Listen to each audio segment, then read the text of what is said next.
We're on a road to nowhere. Come on inside.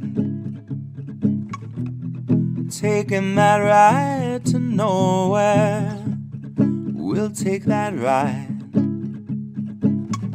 I'm feeling okay this morning. And you know, we're on the road to paradise. Here we go, here we go. There's a city in my mind. Come along and take that ride, and it's alright, baby, it's alright. And it's very far away, but it's growing day by day, and it's alright, baby, it's alright. Would you like to come along, and you can help me sing this song, and it's alright, baby, it's alright. There's a city in my mind. Come along and take that ride, and it's alright, baby, it's alright. And it's very far away, but it's growing day by day, and it's alright, baby, it's alright. They could tell you what to do, but they'll make a fool of you, and it's alright, baby, it's alright.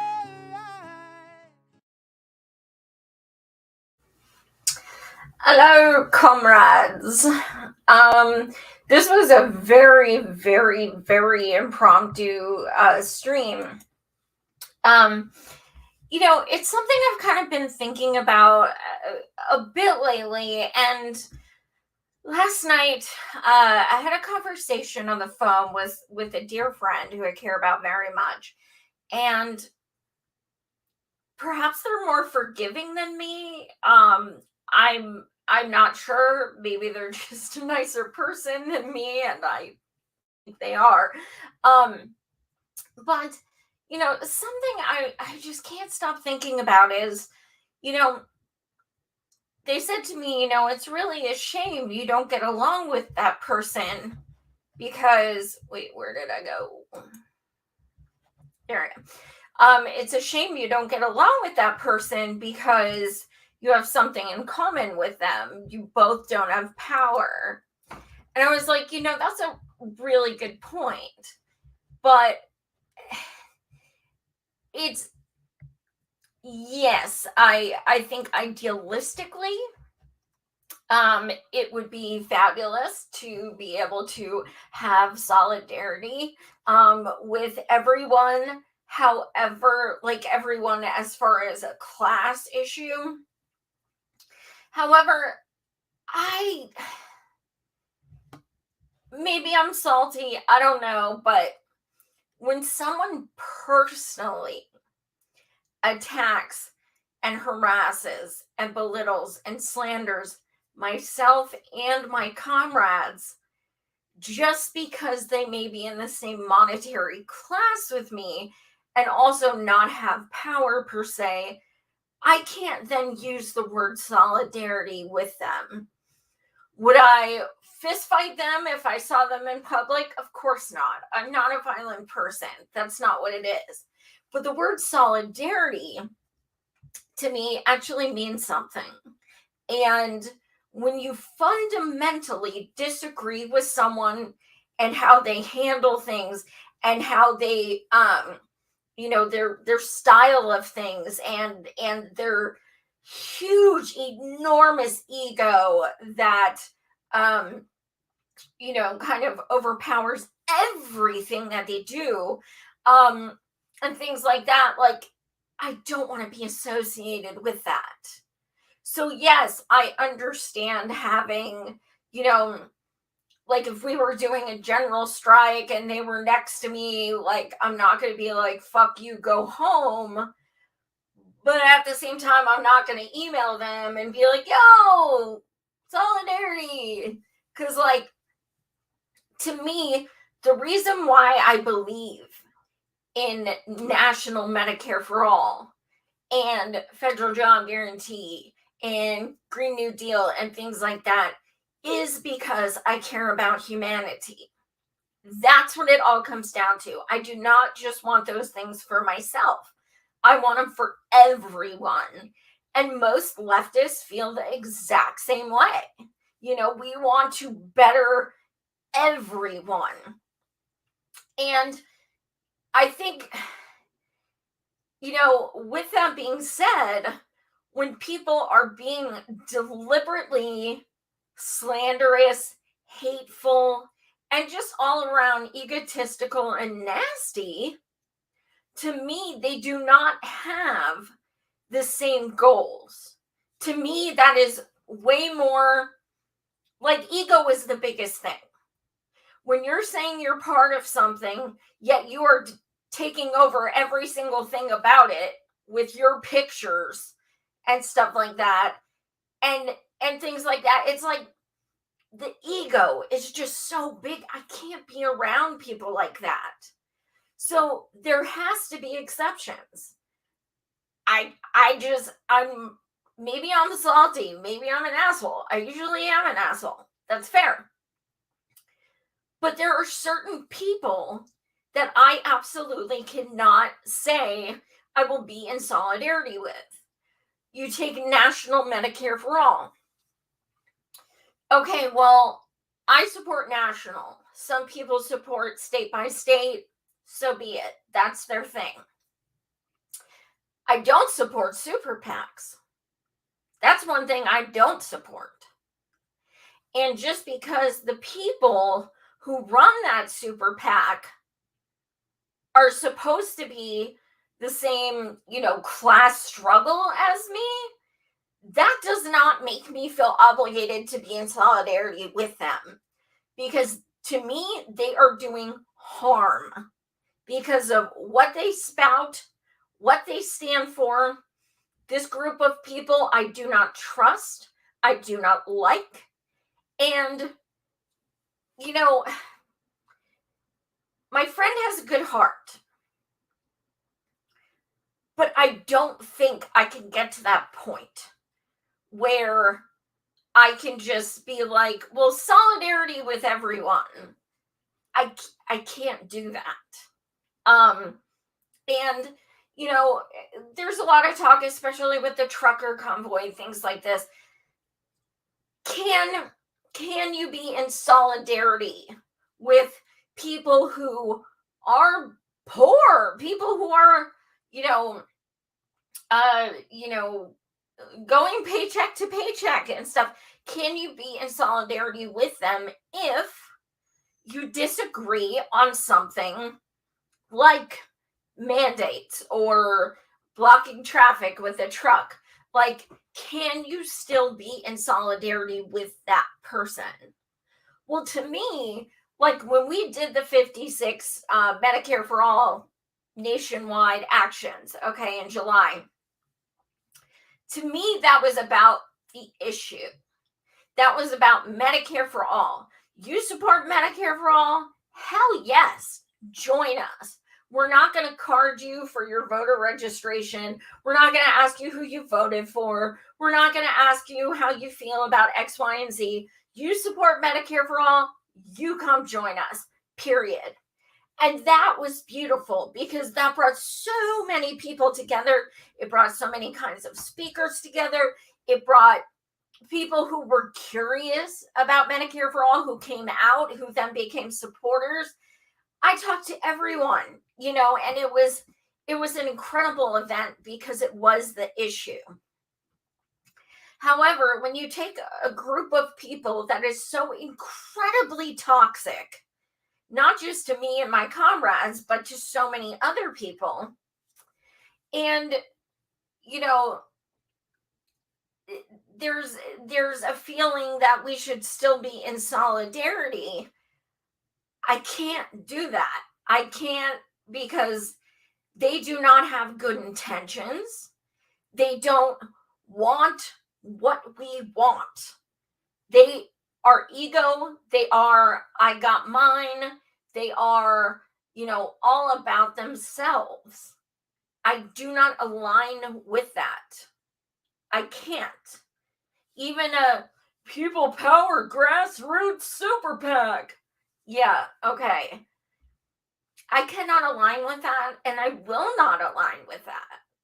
So I think class solidarity is something very different than, you know, uh, to me, that's more the issues. To me, that's more you want a general strike, get everyone out there who wants a general strike. Political party doesn't matter, this and that. To me, that's class solidarity. Class solidarity to me is not you have bad intentions, you're an awful person, your ego is ginormous, and but let's have solidarity. I can't do that. And let me see if I can see some of these comments. See. Ricky and Succubus, who you think I'm talking about? So, I just kind of I was thinking so much about that today, and in a way, I'm very envious of my friend that they can see things like that they can be. Then again, it wasn't them who was, harassed and attacked and stuff like that, but I'm kind of envious of people who can be that, well, we have to stick together because we all have no power. And I genuinely understand that sentiment. However, I'm not going to be walking, marching arm in arm with people who have done damage to our movement, damage to M for All, damage to the point where we were having 7-hour meetings every day because of their attacks. I cannot be in solidarity with those people. And they want totally different things. National Medicare for All is about every single person, regardless of citizenship, age, disability, regardless. It is not, I want it for all within my state borders. That's a very different thing, especially these state borders that are very white. That's a very, very different thing. That's breadcrumbs to me. That is complete, incrementalism. That is, means testing. I could go on forever about that, but that is not what I support. I support demanding all, meaning all. Definition of all does not have caveats. It does not have a but or an unless or, it doesn't have that. All means all. And when you say you want something for everyone, it's one thing to want to be open to two approaches. It's another thing to be 100% about an approach to the point that you are purposely attacking people who want the national approach. That is a very different thing. So, I just kept thinking, could I possibly be in solidarity with people who have purposely attacked myself and those I care about? And I can't. And, I think a lot of people are feeling that way right now because of COVID, because of, the mandates, because of, I'm just seeing people block people left and right. And I'm like, wow, like you guys have known each other for years. Like, and quite honestly, that's why the left can't get shit accomplished because we're always yelling at each other for shit. Like, we cannot just disagree with each other. We have to be like, fuck you. And certain things deserve to be blocked. I like my block button. But I digress.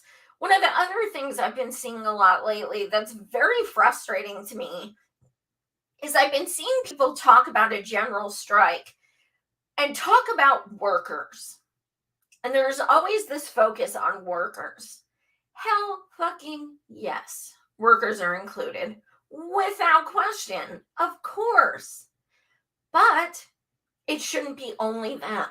And I made this point several times at the General Strike Summit on the panels I was on as well.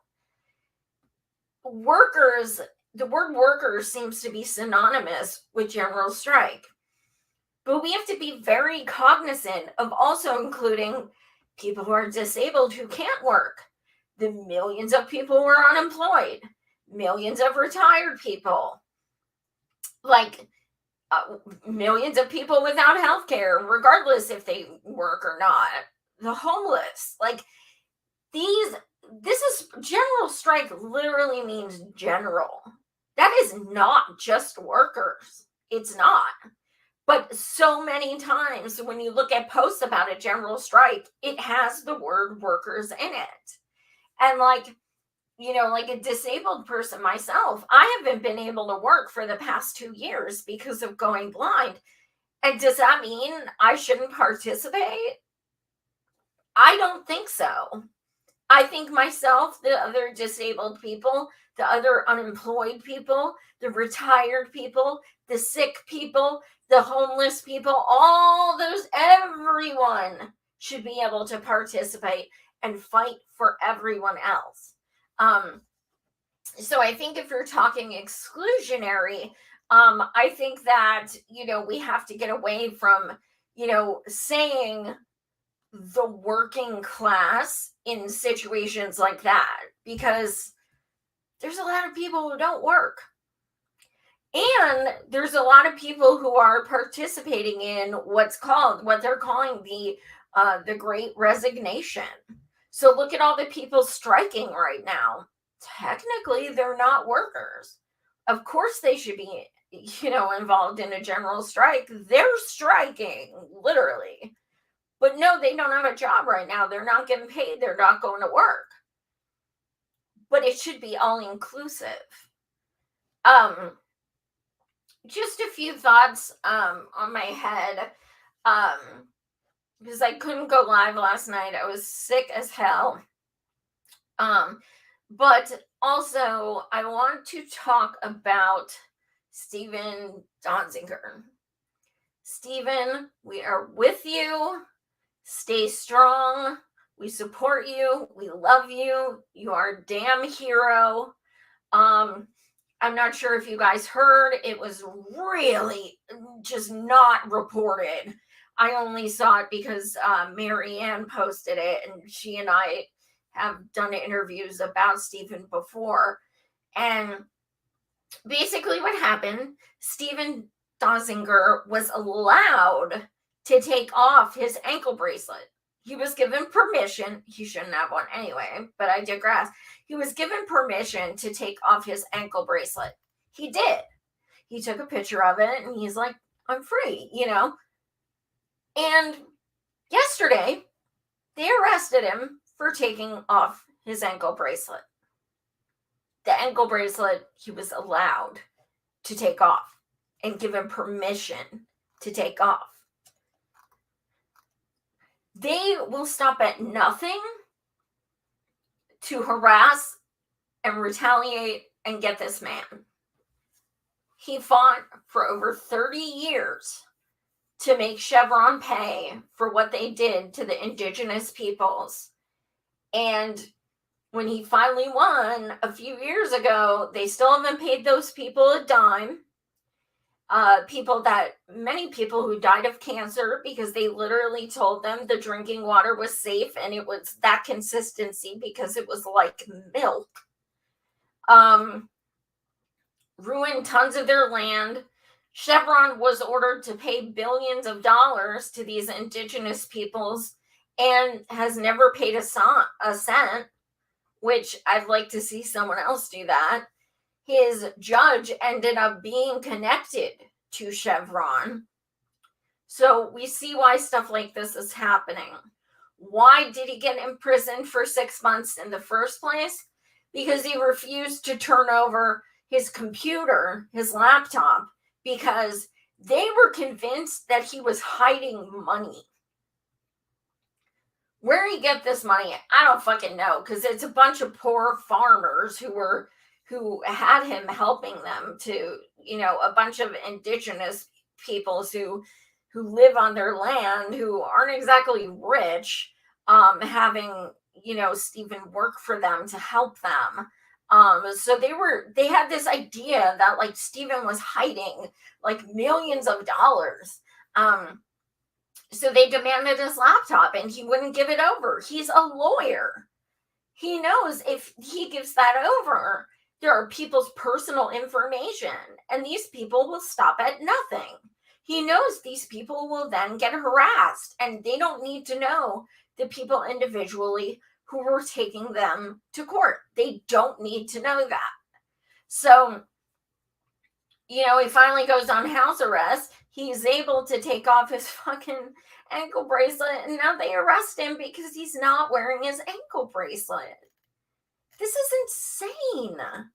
It is absolutely unacceptable. He's like the American Assange in some ways. They will stop at nothing. It took him over 30 years to take on corporations. He's the only person who has ever won personally against a huge corporation like Chevron. And you know what? They set his bail at the highest monetary amount in the United States history. This man, this non-violent man, had a bigger bail than murderers. They will try anything to shut him up because he exposed the corruption in people like Chevron. So, let's say one of us got a parking ticket and we didn't pay it. What would happen? Cops would show up. We'd get phone calls. Why didn't you pay this?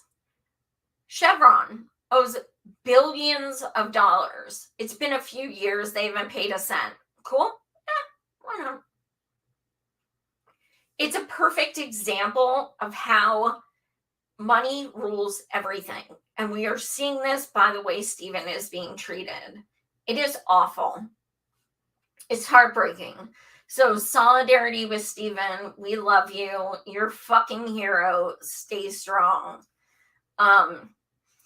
Before I go, and I'm going to try and read the comments after I get off the air. Before I go, I do want to share, I see Vegan Succubus and Ricky Rants, two of the co-organizers that I work with. I don't want to talk about the event. So we are, in case you haven't seen on my Twitter, we're doing a 3-day National Medicare for All Forum. It is March 11th through 13th, which is a Friday through Sunday. We're going to have a number of panels all 3 days. And we have incredible panelists. We have activists, we have healthcare workers, we have people with personal stories. We have pretty much a mixture of everyone and anyone you would want to hear from. It's going to be amazing. So we are working on that right now. It's been in the works a few weeks, and we're meeting tomorrow to kind of even get more stuff solidified. But please, if you have Twitter, follow M4All, and check out our website. We're going to be adding more and more details. We will be announcing some of the panelists coming up, and the actual titles of the panels and such as well. But I can tell you there will be one on state by state versus national, one on how you're going to pay for it, one on mental health, one on health and the environment. Like, we are legit looking at everything, people of color and health disparities, like you name it. We are having panels to address it. That's why it's going to take a 3-day weekend. So we hope you guys tune into that. It's going to be freaking awesome. I'm so excited and so proud of all of us who are working so hard on it. So we will definitely keep you posted with that. So the next I will see you will be Monday night, 9:30 p.m. Eastern. It's going to be an interesting new kind of show for Postmortem Breakdown. Me, Andrew, and Logan have decided that since it's Valentine's Day, we're going to do something completely bananas and something that we've just never done.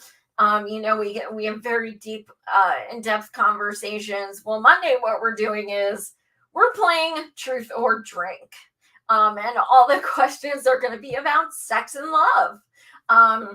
So if you guys tune in, you can learn about our sexual history, our love life. You can learn about all that.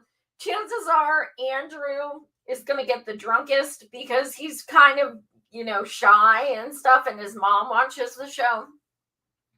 Logan and myself will probably have like one sip the whole night. We'll be like, let me tell you something. This one guy, yeah. So I'm kind of looking forward to it, but it'll probably be Rockfin only because it's probably going to be a little crass. But what better way to celebrate Valentine's Day? Come on. Maybe Logan will even share some of his props and such. It's a special occasion. So it'll be a very different kind of show. So I hope you guys tune in. But thank you so much for watching tonight, especially on such short notice. Love you guys so much. And I see my whoop-dee. Let me see if I can make out some names here. Vegan. I can't make out these names. Dingo. Shane. D. I'm trying. Oh man. I need to use my blind accessibility device when we get off the air. I apologize, guys. But thank you so much for watching. You guys are the absolute best. And I will see you Monday. Bring the drinks.